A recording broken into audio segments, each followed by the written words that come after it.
अस्सलाम वालेकुम मेरी सोशल मीडिया फैमिली। आपने इस वीडियो को पूरा देखना है और कमेंट में आपने ये लाजमी बताना है कि सच्चा कौन है, मेहंदी अली काज़मी भाई ठीक है या फिर ज़हीर सच बोल रहा है।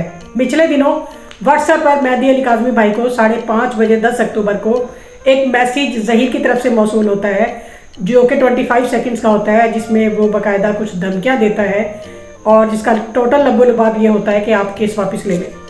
ये क्लिप देखिए जरा। मैंने ये सारे एविडेंसेस जो हैं अंदर कोर्ट में दे दिए हैं। इसकी तरफ से मुझे वॉइस मैसेज आया और जमानत के बाद जी बिल्कुल 10 अक्टूबर का दिन था, थ्रेटनिंग वॉइस मैसेज था। व्हाट्सएप पर इस तरह के मैसेजेस भेजने की हरकत ये ज़हीर पहले भी कर चुका है। ये ज़हीर के वकील का जो कहना है वो जरा सुनिए। या कोई पंजाब फॉरेंसिक साइंस लेबोरेटरी उसको वेरीफाई करे कि वाकई ऐसा नोट भेजा गया है नहीं भेजा गया है। हमारा कहना है हमने नहीं भेजा। अब आपने फैसला करना है कि इन दोनों में से सच कौन बोल रहा है।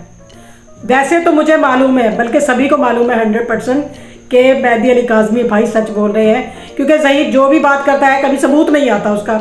मेहंदी अली काज़मी भाई अगर झूठे होते तो अदालत में अपने फ़ोन का रिकॉर्ड क्यों जमा करवाते? कोई पागल तो नहीं है ना। दुआ में याद रखिएगा। अल्लाह हाफिज़।